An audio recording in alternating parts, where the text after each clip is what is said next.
मिली और सतगुरु पीर कबीर देश का लोलीन भई पायो नहीं शरीर।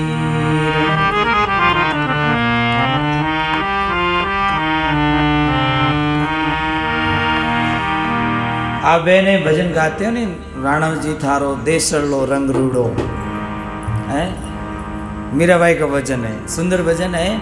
राणव जी थारो देसड़लो रंग रूड़ो। थारा देश में लोग बसे सब कूड़ो, कूड़ा मतलब झूठा बोला। फिर कहते हैं भेष वस्त्र में सभी छोड़ियो शक्कर बूरो, वाला शक्कर बूरो भी छोड़ दियो, राणा जी थारो देसड़लो रंग रूड़ो। तो मीराबाई ने कोई तकलीफ नहीं थी, भजन करती थी, पर उसकी जो ननंद है उसके पति तो 2 साल बाद में गुजर गए, और ऐसे पति थे भगवान के स्वरूप थे। मीरा को अलग महल बना के दिया और मीरा को कहा कि देख तू अगर भक्ति करना चाहती ना तो खूब पहले भजन करो, भगवान की प्राप्ति करो, बाद में हम जो है गृहस्थ जीवन का जो ये संसार का रिश्ता है वो बाद में करेंगे, पहले आप भजन करो। ऐसे पति बहुत मिलना मुश्किल है। मीरा को जो पति मिले थे राणो जी बहुत ही अच्छे थे, परंतु संयोगवश 2 साल बाद में उनके पति कोई रोग से गुजर गए मीरा के, और राज आ गया तो उसके देवर जो थे वो राणा बन गए। अब देवर राणा बन गए तो भाई ननंद है, वो ननंद बार बार उसका कान भरती है और मीराबाई के विपरीत उसे खड़ा करती है। तो दोख्या दोख विचारिया और दिया है जहर गोलाए, लो भावी चरना मत ले लो थे थोरो नेम निभा। अब रात भर भाई का कान भरे कि मीरा तो पागल हो गई है, वो साधु संतों के पास जाती है, भजन बोलती है, लोक लाज सब छोड़ दी है, कुल का नियमों का सब नाश कर दिया इसने। ये मीरा जो पर्दे में रहने वाली, और वो जा कर के संतों के बीच में बैठती है। तो अब ननंद ने अपने भाई को, मीरा के देवर को इस तरह से उसको नेगेटिव ऊर्जा से भर दिया, तो देवर साहब बोले कि ऐसी भाभी है तो फिर इसको मार दो, खत्म कर दो।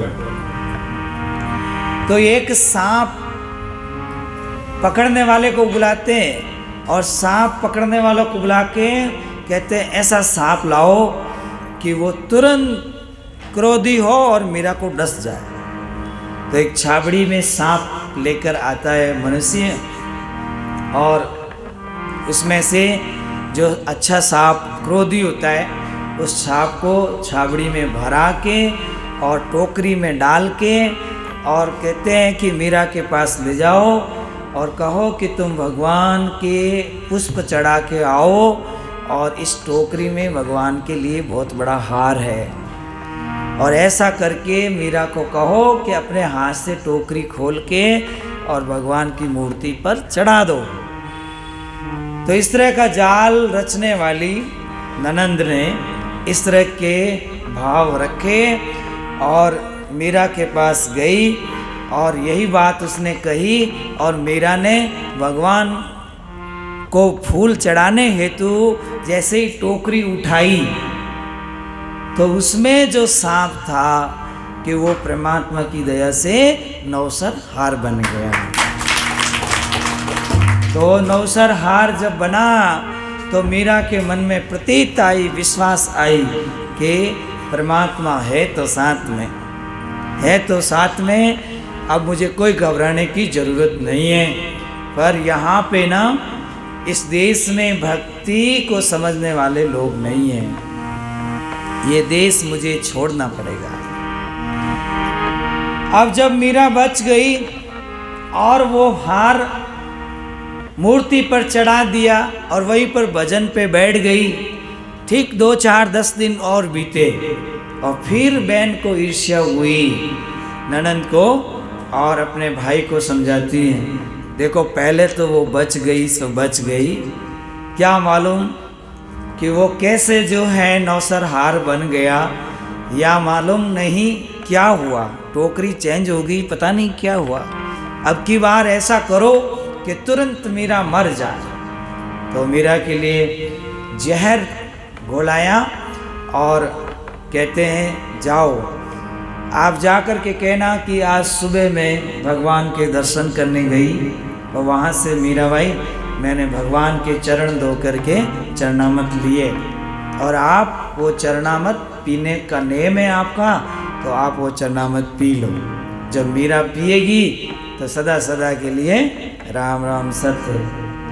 तो ऐसी भावना रख के दोख्या दोख बिचारिया और दिया जैर घोड़ाए, लो भाभी चरणामत ले लो थे थारो नेम निभा। ननंद बड़े प्यार से बोली, भाभी मैं आपके लिए भगवान का चरणामृत लाई हूँ और आप अवश्य इसको ग्रहण करो, भगवान आपके ऊपर प्रसन्न होंगे और आपको भगवान की प्राप्ति हो जाएगी, सदा सदा साथ में रहेंगे भगवान और आप भी भगवान के साथ में। यह पी लो आप। मीरा मन में समझ गई ये जो दोख विचारने वाले लोगों के मुख से जब इतनी अच्छी भाषा सुनती हूँ तो कोई न कोई दाल में काला जरूर है, परंतु परमात्मा जो करता है वो अच्छा ही करता है।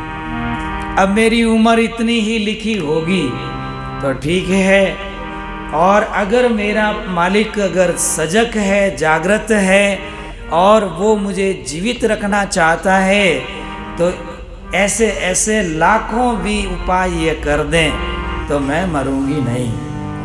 इसलिए मुझे अपने मालिक पर विश्वास है, अपने सांवरे पर विश्वास है, अब मुझे उसका नाम लेके पी लेना चाहिए।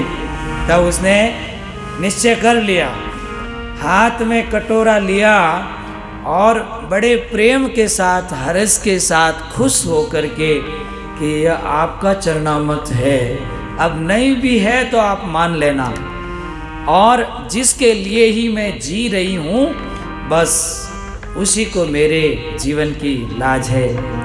तो वो अब चरणामृत को पास में ले जा रही है और उसको ननंद है जो आंखें खोल के हैं देख रही, टक टक टक टक टक टक टक टक कि अभी ये पीती है कि नहीं।